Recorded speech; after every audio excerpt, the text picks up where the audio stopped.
Thanks for doing this, sir.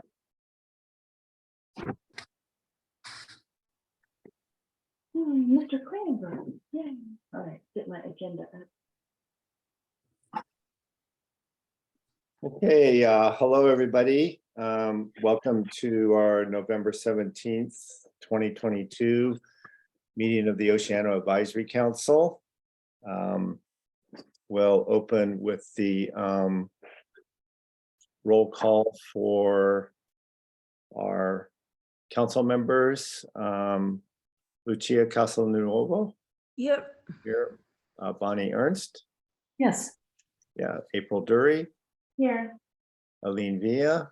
Here. And Charles Varney here. Okay.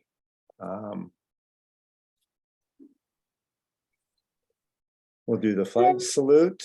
Ready? I pledge allegiance to the flag of the United States of America and to the republic for which it stands, one nation, indivisible, with liberty and justice for all. Thank you. Oh, Bobo's in the meeting. Okay, it's time for public comment on any items of relevance to the OAC that are not on the agenda. You can raise your hand if you have anything to share about an item that's not on the agenda. Okay, seeing none, we will go to our guest reports and open up. Are you unmuted, Commander Klingenberg? I believe so. You are. Please. Hello, everyone. Good to see you all again tonight. For the month of October for Oceano, we had one DUI arrest that did not involve collision, just a straight DUI arrest. And we did have one DUI traffic collision, one hit and run. I'm sorry. One hit and run collision where we were able to track down the suspect.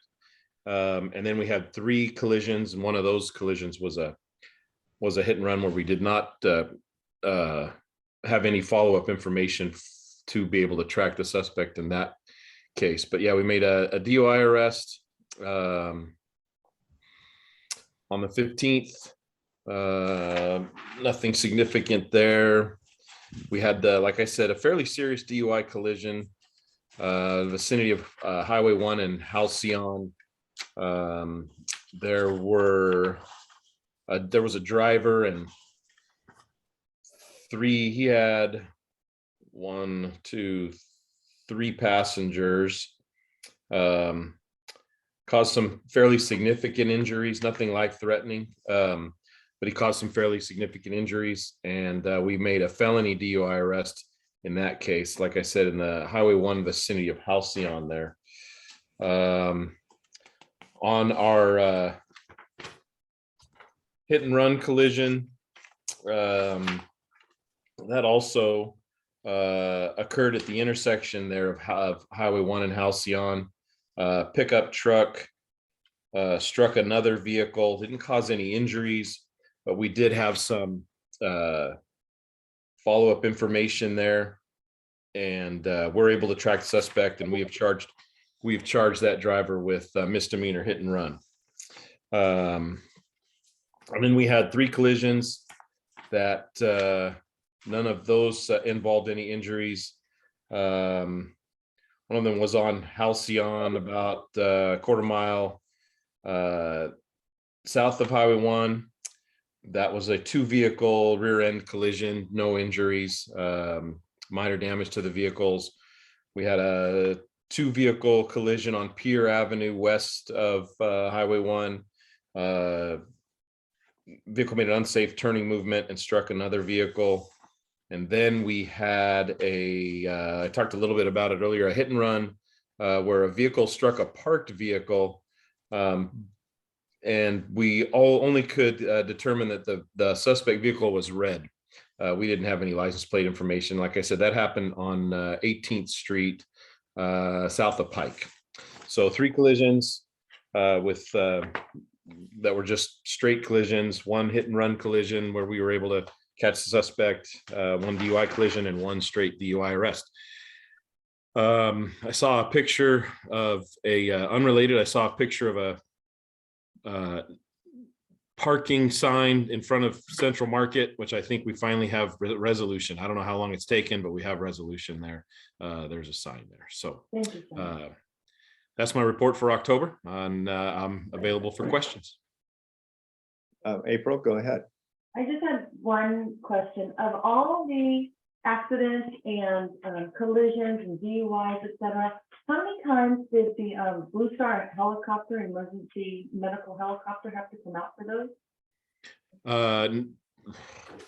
None that I'm aware of.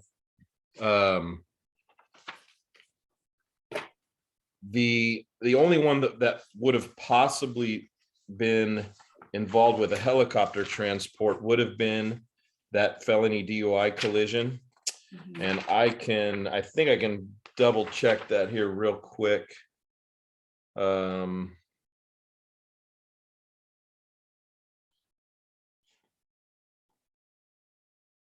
Yeah, I can. Of all those collisions, we didn't have anybody that was transported by helicopter.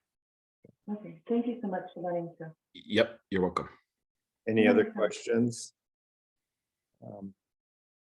I have one, Commander. Yes, sir. This was I was having a conversation with a retired police officer the other day, and we were talking a little bit about abandoned cars in Oceano or non-operating cars in Oceano, and neighborhoods where there's 4, 5, 6 cars parked in front of people's houses or on lawns. And he said that without, well, I'll just say curbs, gutters, and sidewalks in place, it's difficult for law enforcement to really be able to determine whether is this car parked on public property or is it on private property. Yeah. And Yeah. so I just kind of wanted, I see you nodding like that is an issue. It certainly is. It is certainly an issue in Oceano. It goes back to my days a number of years ago when I worked in Fresno County. We had a number of unincorporated communities that did not have sidewalks, and they were smaller communities, and there would be vehicles in this very same situation. And it got somewhat litigious with a few, just because the property owner would argue that, hey, this property line or my property line starts here, and we were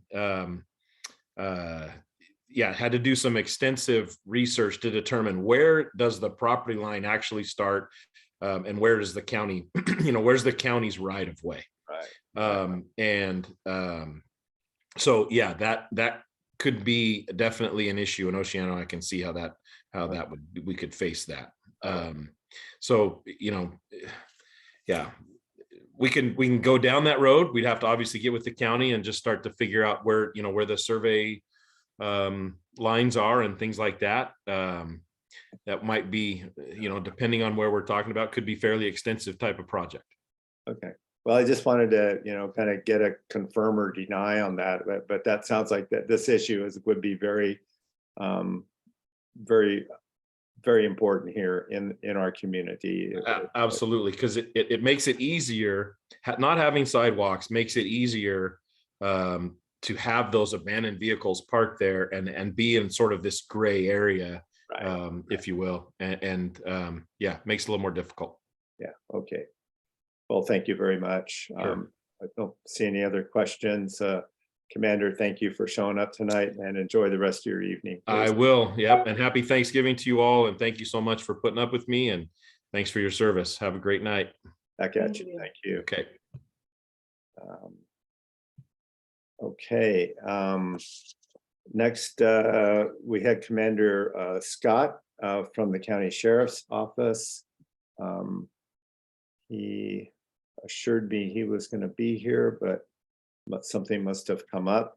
I have particularly asked him to provide any information to us on if they kept data, the sheriff's department, on whether calls for public disturbance, loud parties, parking issues, domestic disturbances, if they differentiate or have records on whether those calls are going to vacation rentals or not, because that was something that people were raising questions about, what data is there that there's any problems associated with them. So the sheriff's not here. So we'll, Bonnie, your hand is up. Is there something you wanted to?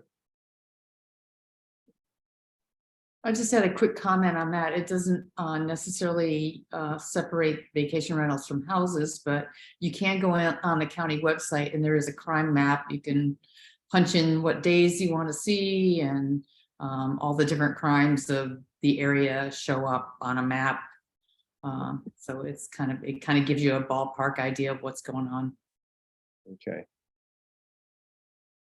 All right, so we'll move on to next item is approval of the minutes of the October 20th meeting. Those minutes have been distributed for quite a while. We've had an opportunity to review them. I'm looking for a motion to approve the minutes as circulated. I make a motion, we approve the minutes as they are. Everyone else needs to unmute.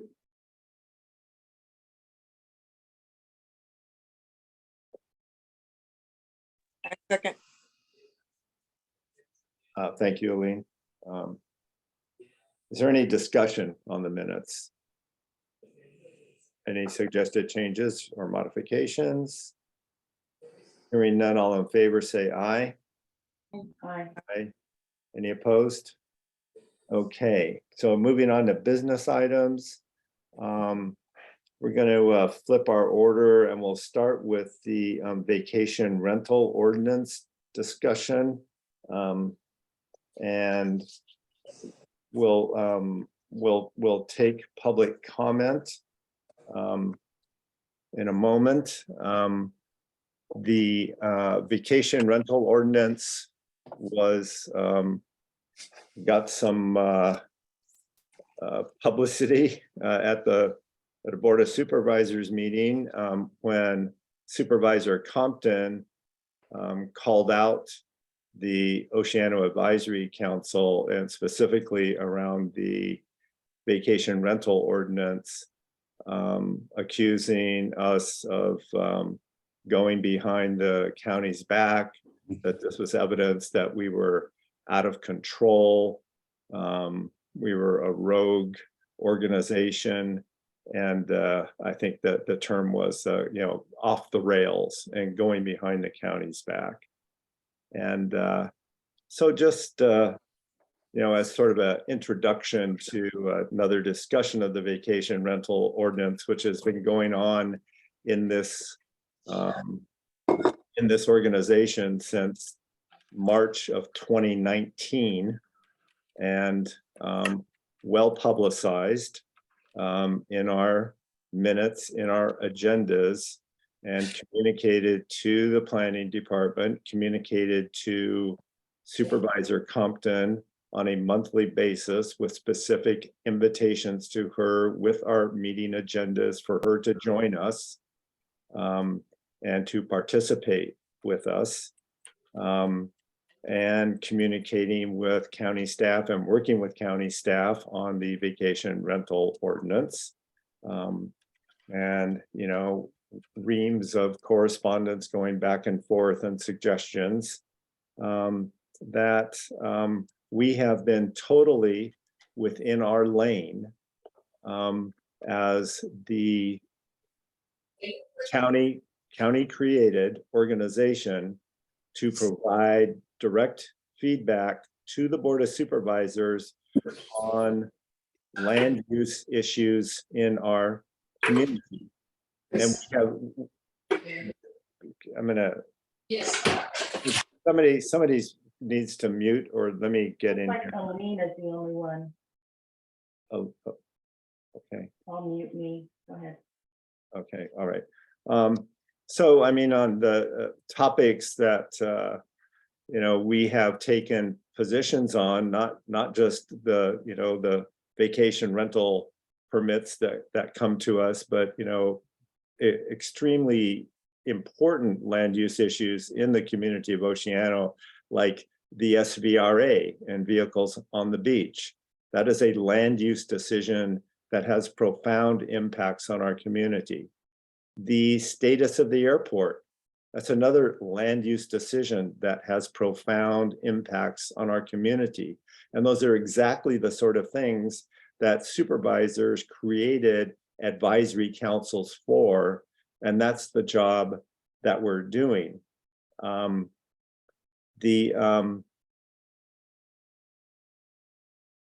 Because Lynn Compton chose to ignore the Oceano Advisory Council, to take away the funding for the Oceano Advisory Council, we're not responsible for her not keeping herself informed in terms of what's going on. And the statement was made by Supervisor Compton that the publicity for the 2 meetings that we set up for the public to give input to us on the vacation rental ordinance, that there was only that was only announced, and there were only notices put up on the inland side of Oceano community, and nothing was done out on the beach side, on the coastal side. Now, I know that there are people probably in this meeting tonight that live there or were over there, and they saw the notices that were posted. I know they were done because I did them myself. I stapled them up on the telephone poles. I stapled them up on fences. And so that is absolutely an untruth that there was not notification, or like that there was some intention to not let people know what was going on. Compton said specifically that that it was unethical what we were doing because we had there were people who had a dog in the fight. They had they were going to benefit from this vacation rental ordinance, and did not name me by name, but referenced somebody saying it in a meeting that they didn't want a vacation rental across the street from them. And yes, I said that, and I have no problem that I said that in the meeting. In fact, nobody in my neighborhood wants a vacation rental in the neighborhood. We bought into this neighborhood because we wanted to live in a neighborhood of single family homes, primarily owner occupied, which, lots of people in Oceano feel the same way. They don't want a vacation rental in there. They don't want to live next to a mini party hotel. So I just want to set that record straight. We also, as a matter of fact, Lynn Compton on video in a supervisor's meeting said she didn't want to live by a vacation rental either. So, consider it's a pretty common attitude. Another thing that I think that we, discovered in this process is that there's very little understanding in general among vacation rental owners of what the actual rules are that apply to them. And we have been accused of, creating, all big rules out of whole, new cloth. But in fact, our vacation rental ordinance is fundamentally the existing laws, rules, and policies that apply to vacation rentals by the county and by the Coastal Commission. The major addition that we put into ours was a cap, as all the other vacation rental ordinances have, in the county, in every coastal community in the county, except for Oceano. Of 100 vacation rentals on the coastal side, using the county's data map on vacation rentals, I counted up 70 vacation rentals on the coastal side and 30 on the inland side. So anybody in the audience tonight that has a licensed vacation rental, permitted with a business license, you have nothing to be concerned about in here, because you are already have it, and the county rules already say that you the business license does not go with the sale of the property. You have to apply for a new business license, and that's what we have said in our in our draft of the ordinance as well. So with that, I will open up the meeting for one more round of public comment, and we are going to limit the comments to 2 minutes this evening, because we've already done, hours of taking public comment. And so please adjust your timing to that. And if you will raise your hand by going down to the reactions button at the bottom of the meeting room, and click on it and raise your hand, then we'll start working our way around. So Jim Scadden, your name is up, and please unmute. And April, will you time the 2 minutes, please? Yeah, hi, my name's Jim Scadden. My family and I have owned a home in Oceano for over 10 years. We bought it with the intention of using it as a vacation rental. We bought it in a neighborhood which is made up almost exclusively of vacation rentals.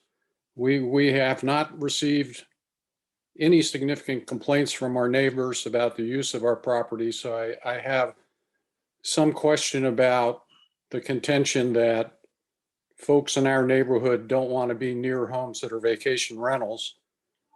My biggest problem with the proposed ordinance, and I'll admit perhaps I'm not understanding it, we bought the home with the intention of using it as a vacation rental. The price was set with the understanding that it could be used as a vacation rental. And if the time comes that we decide to sell the property and we have to tell the prospective buyers that they cannot use it as a vacation rental without making an application and getting in line behind other folks, which we did not have to do 10 years ago. We did not. There was no issue at all about getting a permit. It was essentially a rubber stamp. That will significantly impact our ability to resell the property. It will diminish the prospective price of the property and will harm me economically. And it's a change that's being applied to me retroactively 10 years after I bought the property with a different understanding. So that's my chief complaint about the proposed ordinance, and thank you. Okay, thank you. Joel Anderson. A couple of things. I do have a question on the ordinance. On one page, page 4, you talk about the rental residence shall not exceed 4 individual tenancies per calendar month, but down further under section B, you say 8 individual tenancies. So the question is, what are you talking about, 4 or 8? Yeah, so that was a mistake. We didn't catch that one number 4. We changed it to 8.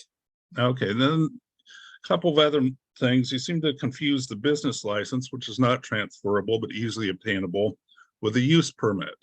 And the use permit is what costs $4,000 or $5,000 to get. And that is what owners want to transfer when they sell the place.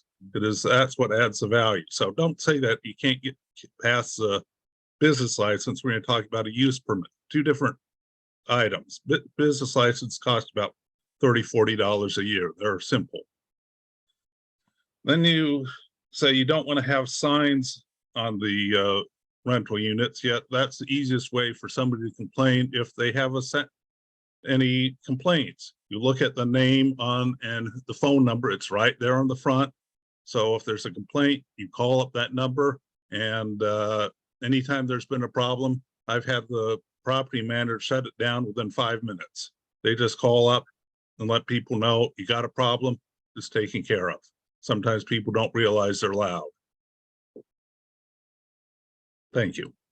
Okay, thank you. Mr. Michael Colo. Hi, thank you, and I apologize for attending late. My name's Mike, and real estate developer. We've developed and owned several homes here in Oceano Beach. My opinion is, I mean, you guys are worried about little signs. The front street of Oceano Beach is a street that's completely torn up without any sort of care. Right now, I think what we need to be doing is figuring out what the future of the Oceano and Oceano Beach economy is going to be.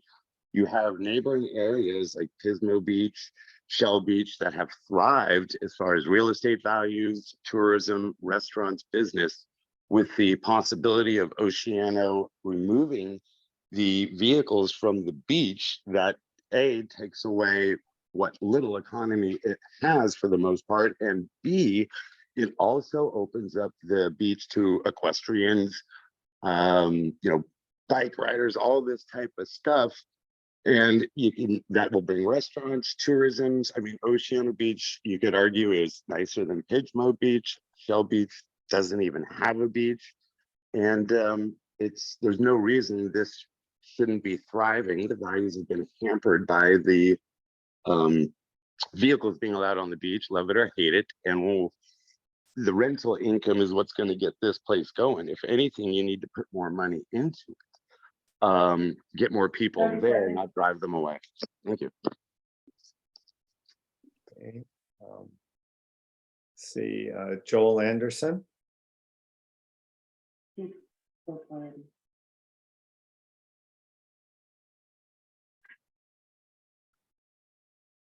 Joel Anderson. I'm sorry, I didn't get my hand down. I thought it was already down. Okay. The same with Michael. The hand down. So Tina would be next. Okay, I don't, okay. Just a sec here. Okay, Tina Muir, go ahead. Okay, this is the second meeting I've attended, so I have different points. I'm not going to bring up the same. I do believe that Mr. Varney has a bit of a conflict of interest in this ordinance with wanting to propose this ordinance with having that vacation home across the street. Another issue that I think in your proposed ordinance, in the beginning of the introduction and community need, you are claiming that the decision, that your guys' decision to shut down the dunes and Pier Avenue will, quote, probably be upward pressure on land valuation, which has possibility of raising cost of homes and rentals. Yet further down, you state to help affordable housing, vacation rentals need to have limitations. So what you're proposing, or what you have proposed, raises property values, yet it's wrong for us to have good property values due to our vacation rentals. And a question, you also talk about how this is just going to make the tourism boom, is where are the tourists going to stay when this happens? Since I've owned this home, I've employed property managers, construction workers, electricians, plumbers, painters, housekeepers, roofers, all from the community. And I was wondering if these businesses were notified of your proposed ordinance. What you have said that these have already been approved. And so I just am wondering what other are compared. Voting seems to be an issue with April. She is 100% wrong. I'm a registered voter in Oceano. So that you are completely wrong that we do not vote in the community. And last time you couldn't answer the question about a C Corp. This is my children's inheritance, yet you don't know if a C Corp counts as a grandfathered in or not. I wish we would have been advised before the meeting that we were going to have 2 minutes instead of 3, because I did prepare for 3 minutes. Okay. Yes, I Thank realize. you. So, Thank you. Okay. Looking for other speakers. Raise your electronic hand or raise your real hand and okay, so seeing nobody else, we'll, Oh, Sean. okay, Mr. Johnson, go ahead. Good evening. I would like to yield my time to Tina. Tina, if you have thoughts you'd like to finish, you're welcome to my 2 minutes. Yeah, we really don't do that, but you know, it's Okay, then I'll use the rest of my time to talk about, first of all, Charles, in your opening statements, you said that the ordinance prevents owners from transferring the business license, but if you read the ordinance, it specifically says the permit, which is what Joel talked about, the difference between the permit and the business license. It's a huge difference. And so if your ordinance, if your comments match the ordinance, then the ordinance should be changed to say that the business license cannot be transferred. But I believe that the text of the ordinance says that the permit cannot be transferred. And I think that's the problem that most of us would have. Thank you. okay, thank you, Sean. Thank you.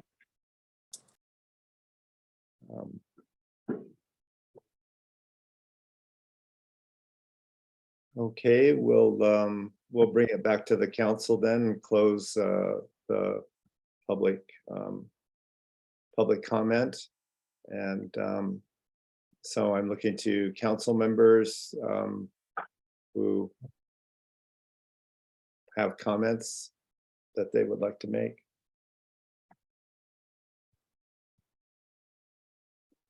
I guess I would just like to say that I do appreciate the pointing out, Mr. Johnson and Ms. Meir and the others that did that, the conflict of the terms of the permit versus land use permit versus business license, et cetera. We've been over this ad nauseum that a business license is never transferable, period. I mean, I hope everybody knows that if you own a rental, and that the land use permit stays with the land. If you bill your property as a potential vacation rental, that's your choice. There's no guarantee that the rules, the county itself could change the rules. There's no guarantee for that. And again, we are not the only community within the county of San Luis Obispo to create a separate ordinance from what the county itself has, and especially along the coastline. This hammering in that we are somehow personally against the owners of residences in Oceano is not the case. We are trying to preserve the assets we have, just like every other coastal community, Avila, Cambria, Cayucas. We are not the only one. So I just hope you guys understand that. Okay, Aline? Yeah, so I think that, I would like to add, I think April explained the land use permit and the business license are two different things. The land use permit, we're not taking that away. That runs with the land. As far as I understand, it runs with the land and the business license. And you can call your county representative and ask. So we're not saying we're going to take away anyone's. I don't think we don't have an authority to do that. Another thing, just to make things clear, we are an advisory council. We don't have the power to make this law in Oceano or policy in Oceano. We are an advisory. We're going to advise what we voted in and approved in the council to the board of supervisors. They will go over it. That's their job to do. Go over it with a fine, tooth brush or whatever what's that word? They'll go over it and make sure everything is in compliance. We know it's not perfect. We've been working at it. We didn't make it up. All this was taken from the Coastal Act and from the county. This is what the county is supposed to uses for Oceano. We want our own, just like everybody else has. And you will be grandfathered in. So getting all upset about that, this is it. We voted for it, and now no one's got a say in it now, and it's basically what's going to happen in Oceano. It's not true. We're an advisory council, total volunteers, not a government agency. We just want the best for our community. I think I've said enough. Okay, Bonnie, go ahead.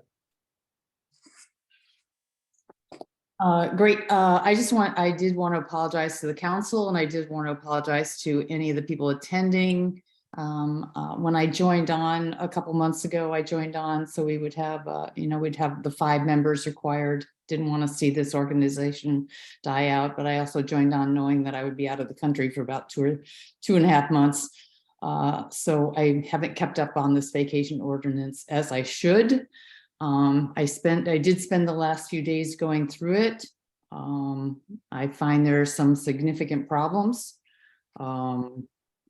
The vacation rental did start, as far as I know, with the planning and building department with the county. They were the client for a Cal Poly graduate student to do a vacation rental ordinance for Oceano. And that was before the Oceano Advisory Council took it on.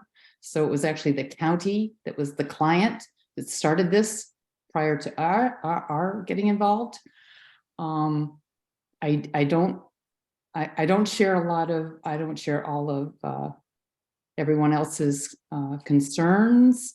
I'll go briefly through some of the list of the ordinance. I think the first paragraph is inflammatory. I don't like starting off with an inflammatory statement. I think people might be moving here more for the reason of global warming. And that might be controversial too, but I think that bears part of it. To start off with talking about cars on the beach, just invites more pain in this community, confrontation. And what we need to do is lower the confrontation down. We don't need to ramp it up a little bit. So I strongly disagree with that first paragraph. Going down to maintaining community character. It looks like a lot of things were actually taken from Los Osos.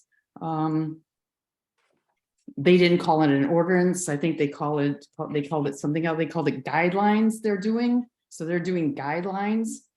I disagree. There's no evidence of it degrades the neighborly quality of life. It's just stabilizing. I just don't see any evidence of that. Going on to neighborhood impact, again, I wrote down no evidence. The paragraph was lifted from Los Osos. Maybe they have problems. I disagree with the parties and the parking and the scarcity and the trash and all that stuff. I just have not seen any evidence. We've not heard any evidence. And so to state that, I think is, again, inflammatory. Going to enforcement issues, again, I wrote down no evidence. And what I heard from the one meeting was people really were concerned about code enforcement, but not necessarily code enforcement for vacation rentals, code enforcement for everything, code enforcement for rentals, code enforcement for owners, code enforcement. This was a concern. So it never seemed specifically for vacation rentals. I think we need to figure out get the permit things straightened out. I like that they included that they upped the number on the inland area to 30 from 0. I didn't think 0 was terribly fair and really not in keeping with the Coastal Commission. And then I noticed a lot was lifted from Los Osos. But the one thing that was not listed was all the benefits. The benefits just got completely left out about employing, such as employing landscapers and maids and people to keep up your house and roofers and plumbers and all that stuff to keep up your vacation rental. What I notice is that if you really want to have a successful vacation rental, you have to make it really outstanding. And so those are actually some of the nicest places in Oceano. It brings in tax dollars. Yes, a lot of it goes towards tourism, but there's one little teeny tiny pot that goes actually to Oceano that we have control over. It's not very big, but it's the one and only tiny pot that we have control over.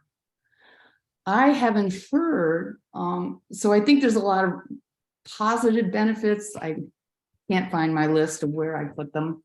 But you know, and people, maybe not everybody wanted to invest in a 401k or a Roth or an IRA or something. They wanted to invest in property. And so I understand that argument. They wanted to pass it down. I agree with the other voting. Yes, that's a little bit of a concern. Well, right now we've got 65% of the people in Oceano that live here that don't vote. So they're a concern. What I'd like to know from some of the people that maybe live more, I'd like to continue the discussion. I do not want to vote on this tonight. I would vote no. The answer about the S corporation and the B corporation and has got to be answered, or at least defined a little bit more. And what I'd like to hear from some of from the coastal people is, do you want any limits at all? Do you just want it to, I mean, if the whole neighborhood was vacation rentals, would you be happy? Or do you want some sort of limits? Do you want some sort of limits of how close they can be? Can they be next to each other? We just did one on, I think you just did one at the last meeting on, can't remember the name of the street, 4 letters. But it sounded like it was almost all vacation rentals and they sounded happy with that. Is that what the people down there want? Or is that the zone? That's our hotel zone. Is that what that would be? So I think there's this whole, from what I read, Los Osos, forgot where I wrote that to. Los Osos did months and months of public outreach. And so I would like to see months of public outreach. And so I would like to see a lot more outreach on this and no decision. I think there's a lot more work to be done. I don't see the rush. Vacation rentals aren't going anywhere. They're not, right now we're kind of in a slump as far as people buying houses because of the economy, because of the mortgage rates. I don't see a rush unless to get it in under any particular deadline. And I would like to see a lot more public outreach and more opinions and what would people like to see? I've heard a lot of, we don't want this, we don't want that, we don't want the other thing, but what would you like? So that's basically where I'm coming from. I'd like to hear more about, do you think we need an ordinance? And what kind of ordinance? What would you like to see in it? And why? So that's my comments tonight. Thanks.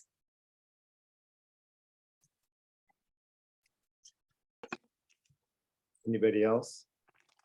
I just had a quick follow-up to Bonnie, if I may.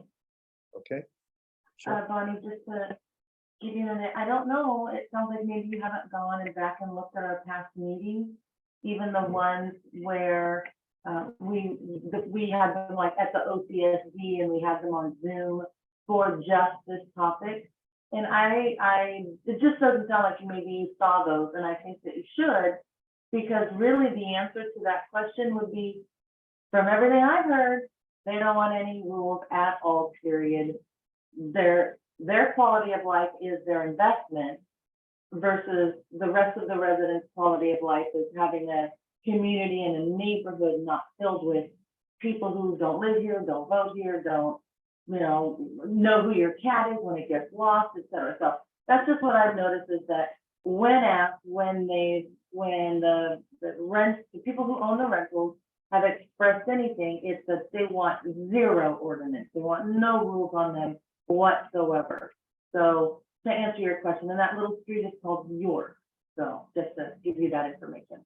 But anyway, I would suggest go, at least we're one of the very few transparent and obvious, open city councils that that records our meetings and saves them for the public to view, whether we're arguing with each other, whether we're all getting along, whatever it may be. Anyone can go view our meetings, and I just wanted to make the public know that. Thank you. I do want to clarify, I was at the two public meetings we held, the one on Zoom and the one we had in public. So I did take down notes on those people. I also called a couple of people to chat with them, and I welcome, and so far only one person has contacted me about this ordinance. So I'm happy to answer questions or discuss it with anybody, now that I'm back. Lucia or Aline, do you have anything else you want to add? No. Okay.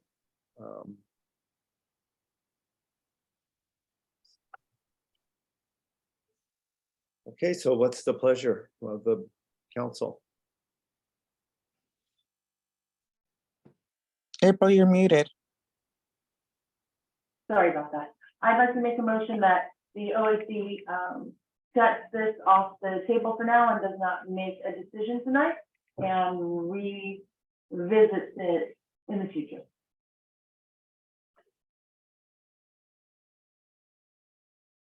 I second the did you say visit it what? Revisit it in the future. Date to be determined. Yeah, possibly in 2023 if we're still around. Date to be determined, yes. I'll second that motion. Okay, it's been moved and seconded. Any discussion? Would you please repeat the motion slowly and clearly for me? I made a motion that we set this aside and not make a decision this evening and revisit it at a date to be determined in the future. Thank you. You're welcome.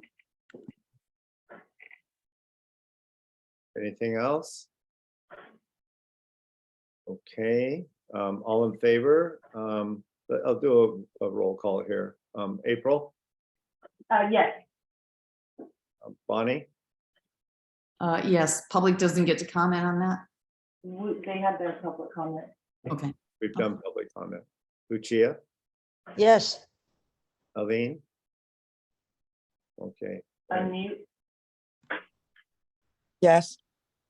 And Charles, yes. Unanimous. All right. Okay, so thank you. Moving on.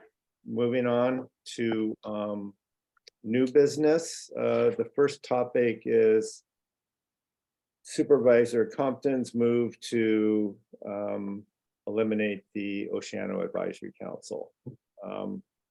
This is this topic is on the agenda for us to have public discussion about how we intend to address this. I think that, well, I'll lead off here just a bit. I think that it's really important that we do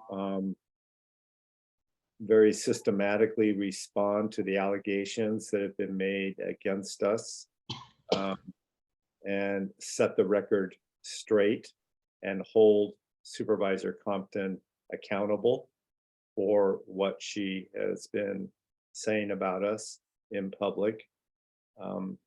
And I am extremely concerned about what I perceive as a very anti-democratic, anti-public participation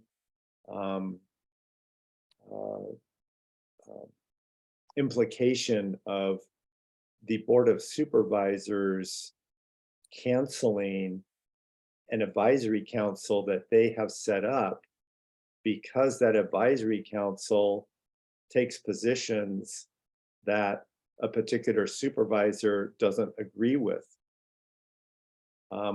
We're not here to be a rubber stamp to supervisors.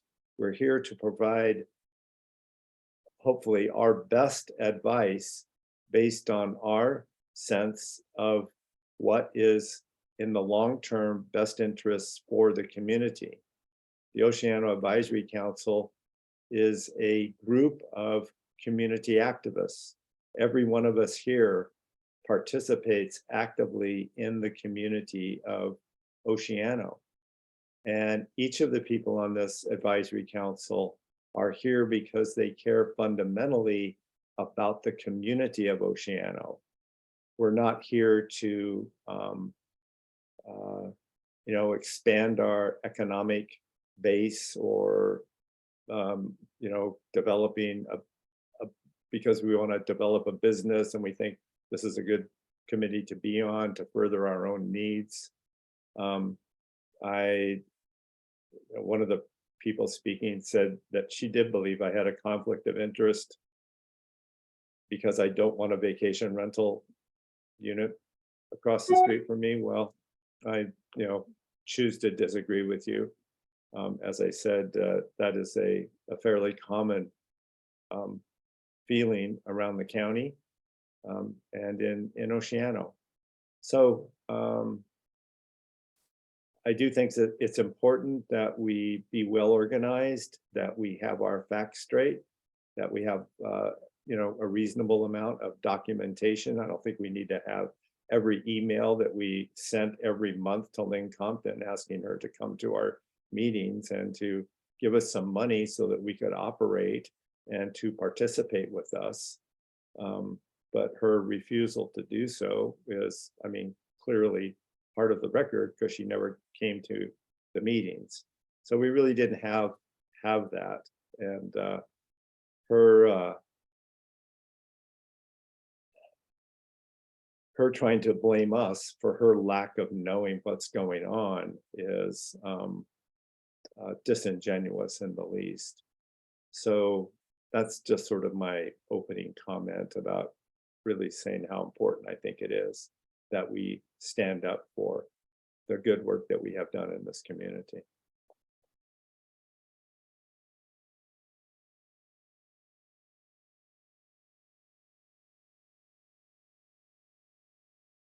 If there's no other comments from the council.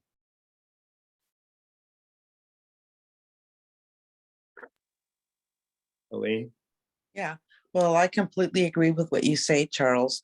I myself, invited her for many years to come to our meetings. She chose not to come to our meetings. We have proof of that because we have videos that we post on our website, and she's not in any of our videos. She chose not to come to our meetings, but she also stated there that was I found very effective, and that was the fact that we were working as a council on this ordinance for personal gains. I myself can say I have no personal gains, and I don't believe anyone on our council does. I just want what's best for our community. I respect everyone on our council, and on every council in the county, there's an advisory council because we're volunteers. We're doing this on a volunteer basis, and our funds were cut, so we had to raise funds in order to keep going. So it is very important for us to show up. Unfortunately, I will be out of the country, but I will do my best to gather all the letters where she, and not just the letters, but also the agendas and the minutes where it shows that we've been talking about vacation rentals for years, that we've been talking about an ordinance. We didn't work on it for years, like every single meeting, but we've been discussing it and having that on our agenda for years. And we have proof of that because it's in our minutes and it's on the agenda that was sent to her. So for her to say that we're going behind the county's back, I personally feel is, is completely wrong. And I feel that I'm part of this council, so I have to defend myself by compiling these emails where she was invited that have minutes and all that attached, so that the public sees that we didn't go behind anyone's back. We want the best for our county. We're an advisory council that needs to advise to the county. We will get nowhere if we don't send all our documentations to the county for them to know what we want. So we need to get organized and prove our points and defend our character as individuals and as a council.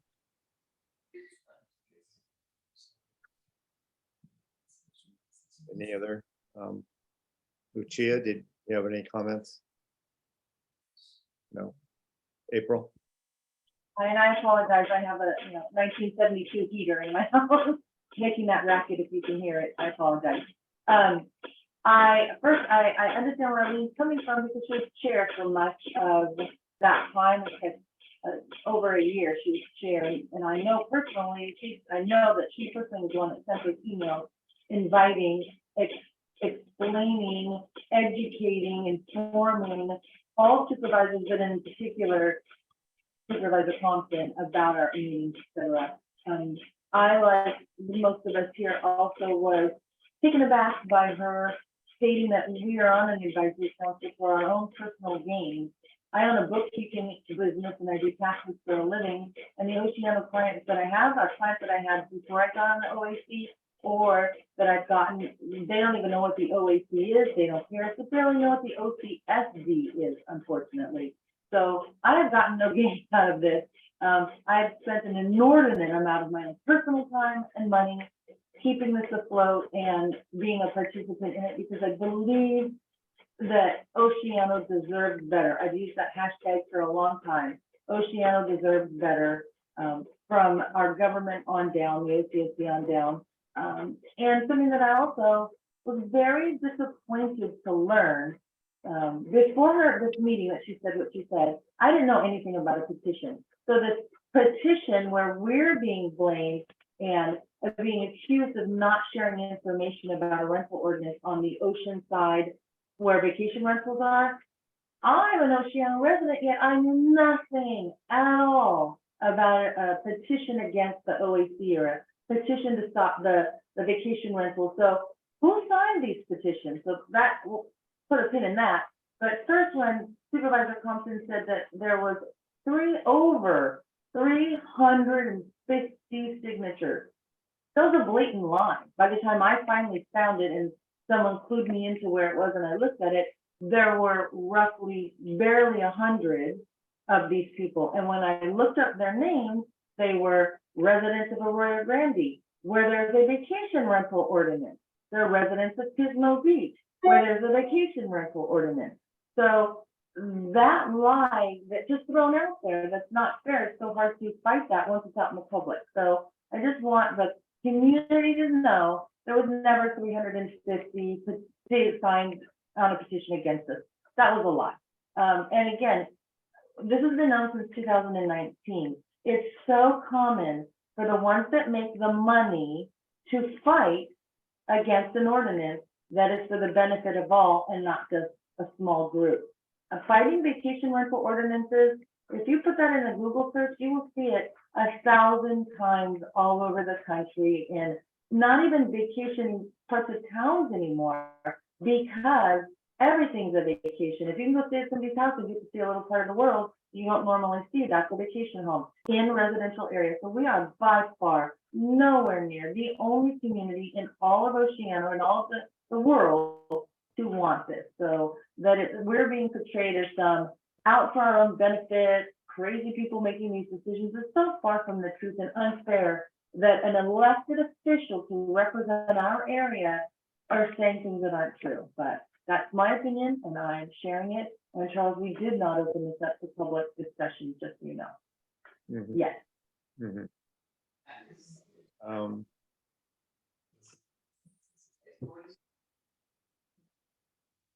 Okay, anybody else? Bonnie?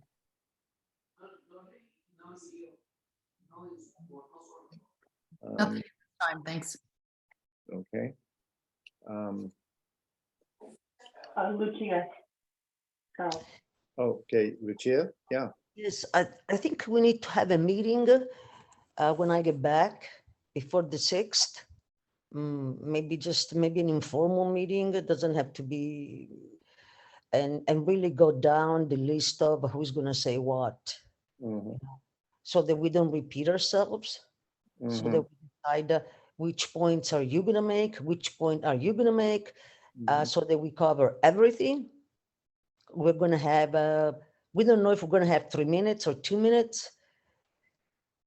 So, so that's all. We just need to meet and decide what to say and who's going to say it. Thank you. mhm.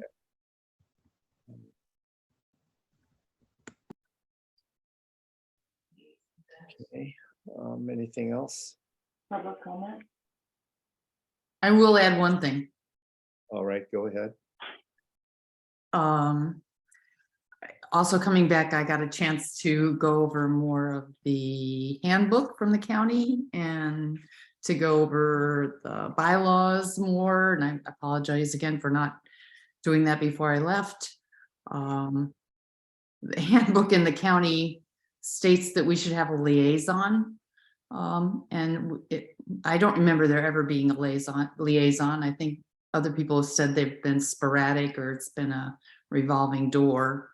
So I try to look at the bigger picture about should we have a liaison? Why don't we? Was it taken away? I also want to remind people that when you go to the Board of Supervisors, there's a county council is sitting there through the entire meeting to stop them from doing anything inappropriate. When you go to the OCSD meeting, county council is there, stop them from doing anything appropriate. But all the advisory councils are just kind of left to be amateurs floundering about and may not do everything completely appropriate at times. So if we did, I don't know about it, but I would apologize for that. And also says in the manual that there should be a training, and I haven't really heard anything about the county doing trainings. So, and I definitely support, there's been a lot of times when I've called a county person to try to get them and they're gone for the week on a training. They're gone for the day on a training. So obviously the county believes in trainings.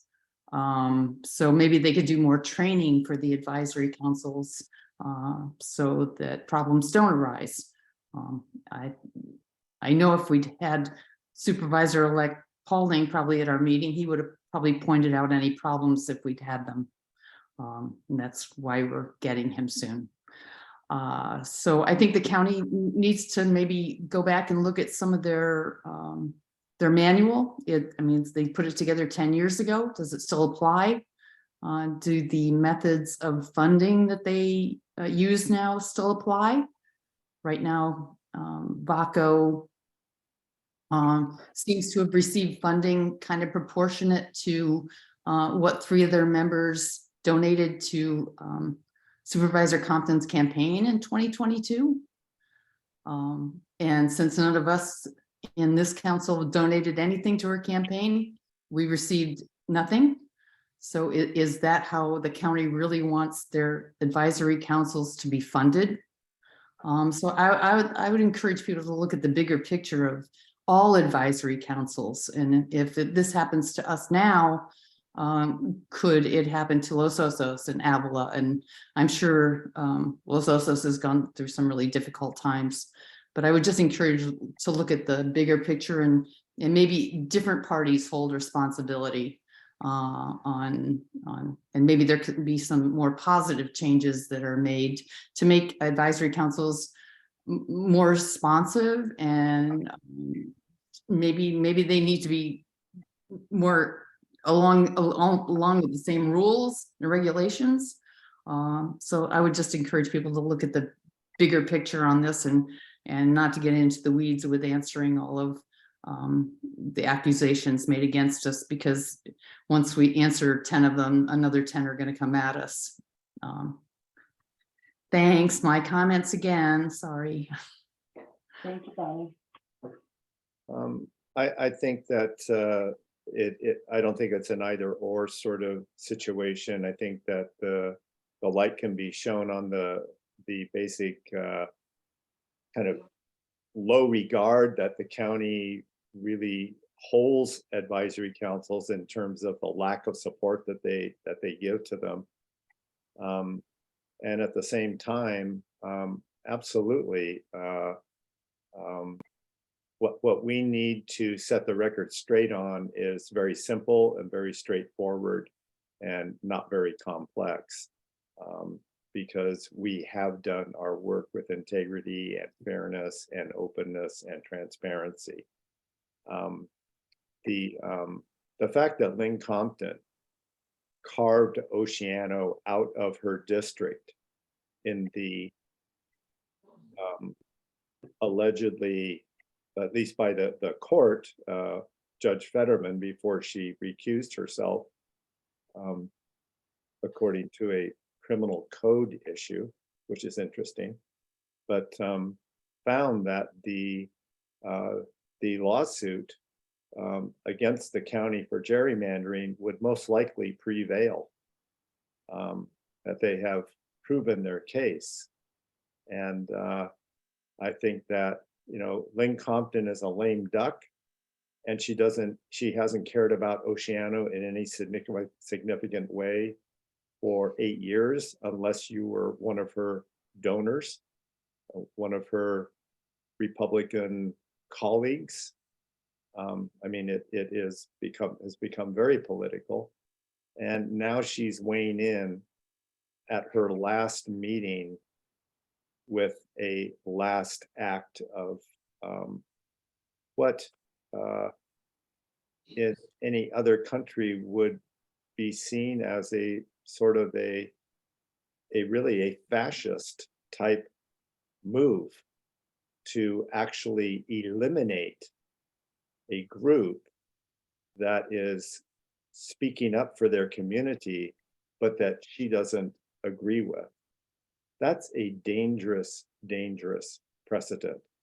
And that kind of belief system exists in a room with many other much uglier kinds of behaviors that we should be guarding against for ourselves and for our fellow citizens and our fellow advisory councils. So I look forward to the opportunity of setting it straight. They still have a 3-2 majority, so I think probably the outcome is pretty clear of what's going to happen. But that's no reason that we can't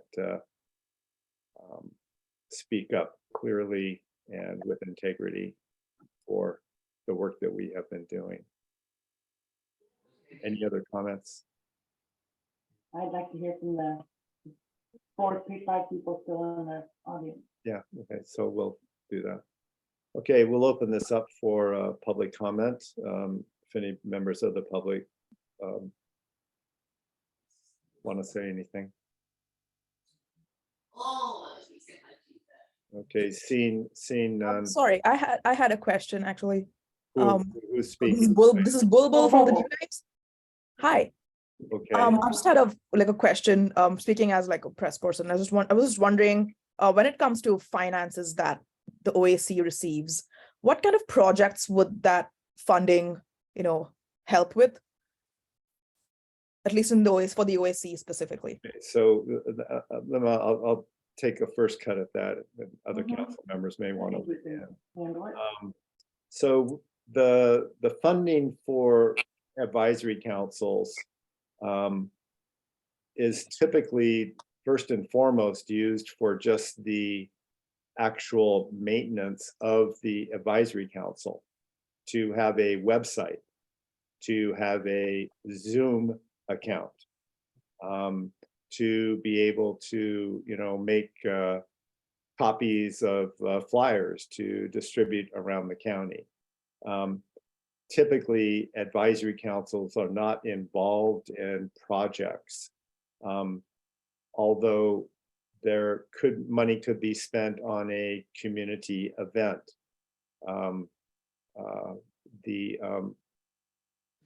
Let's see, Supervisor Compton just gave her new advisory council that she created specifically. VACO gave them $4,500 of taxpayer money to support their advisory council. And they're also doing a holiday decorating contest. So I guess the money will go towards that. I think we're doing a pumpkin decorating contest. So the money would go to support something like that. Now, what they could probably use the money to do a community engagement event and maybe do a community needs assessment, or I don't know, there, other things, but that's what they appear to use the money for. And I think that brings it to a total of $7,000 of taxpayer money that Lynn Compton has given to VACO. She has given zero to the Oceano Advisory Council. But we have, been able to maintain the capacity to do positive work for the community. So that's, did you want to say something, April? Just real quick, Bobo, I wanted to add that predominantly the goal is community outreach, public outreach, and that is a large part of what the money's for. So websites are good for that, holding meetings in the public if there's a place you might have to rent a hall, etc. We also pay for a PO box. One thing that an advisory council is not is an arm of the Chamber of Commerce. So we really aren't about promoting businesses or doing raffles, etc. It's not a popularity contest or a Chamber of Commerce event.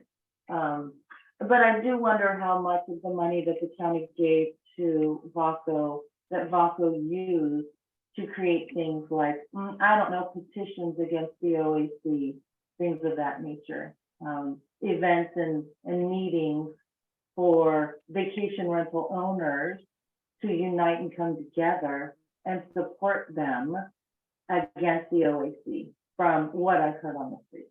That's just my whatever. Lucia? Yes, You're muted. I'm muting myself. There. Well, some people complained or accused us of not publicizing enough the meetings on the vacation rental. Well, I had to pay with my own money for the flyers that I posted all over my neighborhood. I mean, if we had more money from the county, maybe we could have done a better job at publicizing it. Maybe we could have money for big posters like WACO does. They do huge posters. Maybe we could have money for ads, for better outreach. So that's one thing that money is used for outreach. And one more thing that we did, we donated $500 to the PTA of Oceano Oceano Elementary School, the council, with our own money, that are members here, we put our own money to donate to the PTA of Oceano Elementary School for their projects, for their murals. So we might not have had a mural project ourselves, but we used our money to help the elementary school to get their murals and to get their projects done. And again, here we have a group that using taxpayers' money to decorate pumpkins, and we had no money to really outreach with flyers, posters, and ads and other things for the vacation rental meetings. Thank you. Thank you, Lucia. That needed to be said. Thank you. Right, and of Thanks course, for explaining that. I appreciate it. the intention of that is absolutely clear. Lynn Compton does not want the Oceano Advisory Council to be in operation. And she thought taking away money would do it. but it didn't. And now it's, there's this narrative that she's created in conjunction with, you know, people opposed to a vacation rental ordinance, people who would like to be able to come into any neighborhood in Oceano and buy up a house and turn it into a vacation rental. And the fact that I don't want that in my neighborhood, that means that I have something personal to gain from it. No, I live in a neighborhood of single family homes, not mini hotels. I don't want a mini hotel in my neighborhood. That creates a conflict of interest. No, a mini hotel creates a conflict of interest in my neighborhood. It's not what we bought homes here for. And I don't hear much sensitivity to that from a lot of the people who come here to protest this vacation rental ordinance. It's like, you want it just to be totally open and free for you to invest any way you want and have no constraints and get a big return on investment. It doesn't sound like very often it's very community minded. And I'm concerned about that. And it feels like we need to protect ourselves from that. And especially when we have an opportunity to get ahead of the curve here before things even get more expensive in Oceano. Homes have doubled now. House down the street from me is on the market for just about $1 million.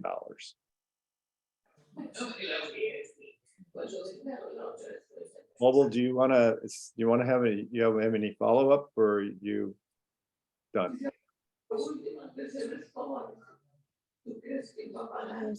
Sorry, yeah, thank you for explaining that. I guess I spoke with April today a lot about it, but currently I don't have any follow-up. But if I do, I'm happy to reach out to you again. Okay, thank you. Thank you. So any other public comment? Okay, seeing none, we'll go on to the, is there anything else from any of the council members? Okay, so next item is the Visit SlowCal SVRA Economic Impact and Opportunity Cost Survey. So this is a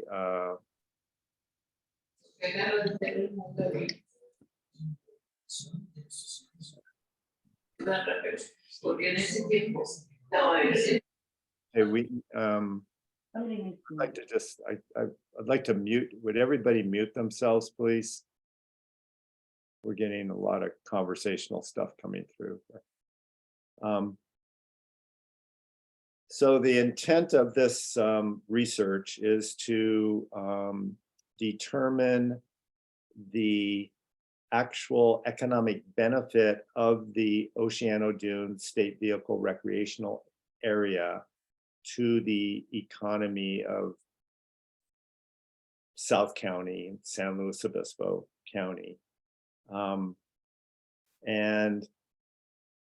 it was also pitched as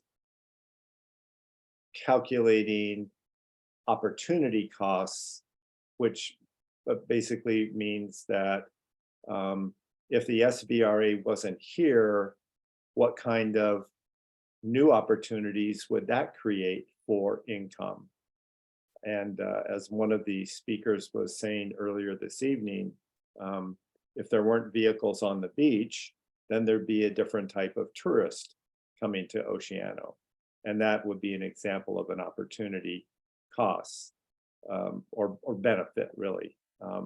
That the notion that vehicles keep a certain group of tourists off the beach, and the knowledge that, or I think the clear fact that most tourists in California going for a beach vacation probably don't want to do it on a beach with cars driving up and down it. So they're going to be taking a hard look at that. They have been engaging in interviews with what they call stakeholders. The Oceano Advisory Council is a stakeholder in this research project.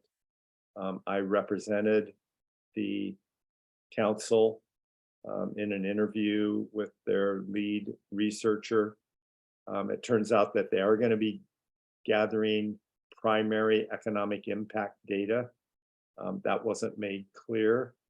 And in actually reviewing additional documents that I received, it looks like there is really no intention to actually assess opportunity costs, but only in relationship to the continued operation of this, of the SVRA and other kinds of tourism that could maybe be more compatible with it.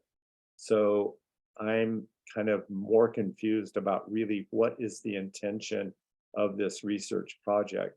I did make it clear in my comments that previous economic impact studies, well, especially the SMG study that's sponsored by the state parks, that is quoted in all of the pro off-road roading material, that they bring in $250 million a year into the economy, have been basically debunked as invalid measurements because they were so biased. They're a classic example of designing a survey to get the result that you want. And so, and then actually more socially scientifically valid surveys and research has raised serious questions about any real significant impact of positive economic impact on South County from off-road vehicles. So it's you know, they're doing this research with a lot of people looking over their shoulders, and it will be interesting. I can't wait to see the results and be able to read up on you know, how they produce them. So that's what this is, a sort of a report back to the council in terms of my experience. And I see you, Lucia. I'll call on you in a moment. That the I'm waiting to get the video that they promised to send me, but seem to not be following up on my emails requesting that, which makes me very suspicious and uncomfortable. Okay, go ahead, Lucia. Yes, I just want to apologize, everyone. I have to leave. It's 4:30 in the morning here in Italy, and I'm developing a huge headache. So I will watch the rest of the video on the YouTube, and I thank everyone for coming. Okay, Thank you for sharing your evening with us, Lucia. Okay, bye, everyone. Go get a cappuccino. Yes. Okay. Any other comments or observations from the council? Any comments from the from our people in the audience, the public?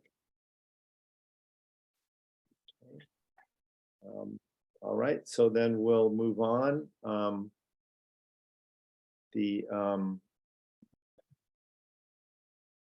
Are there any updates or action items from anybody?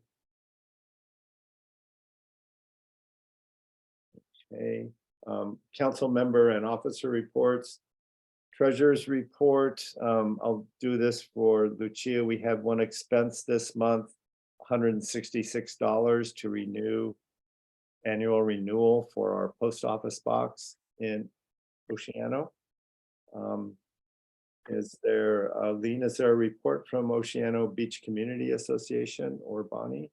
Anything you want to share from that group?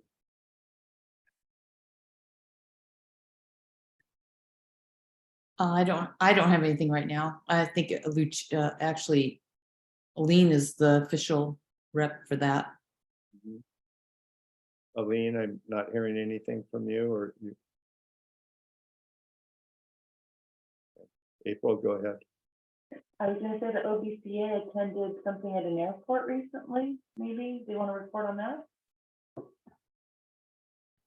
Well, Aline is actually the rep, so I would, Right, yeah. and she did rep at the meeting as the OBCA, so. Do we want to come back to her? She would also be the OCSD report as well. I think we've lost the lean. Hmm. I would love to hear an OCSD report from the last meeting. Um,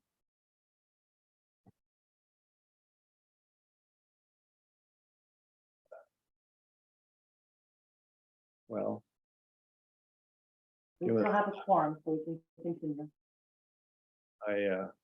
we don't have any action here. I mean,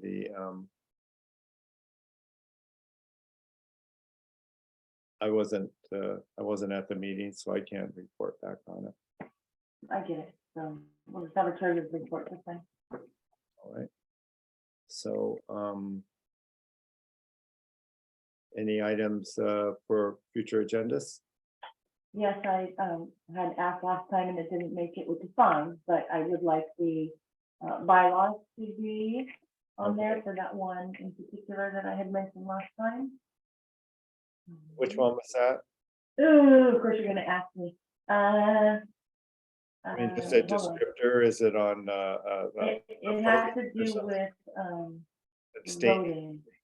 abstaining, that's the crux of why I wanted to talk about it, is abstaining from a vote. All right, okay, that's what I recall. Okay. Yeah. Okay, anything else? Okay, well, Mhm. entertain a motion to adjourn. Oh, I had- Bonnie has her hand up. Sorry, it wasn't fast enough.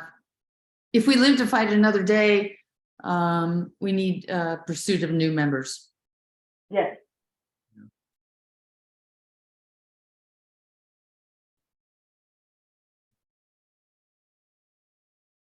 A motion to adjourn.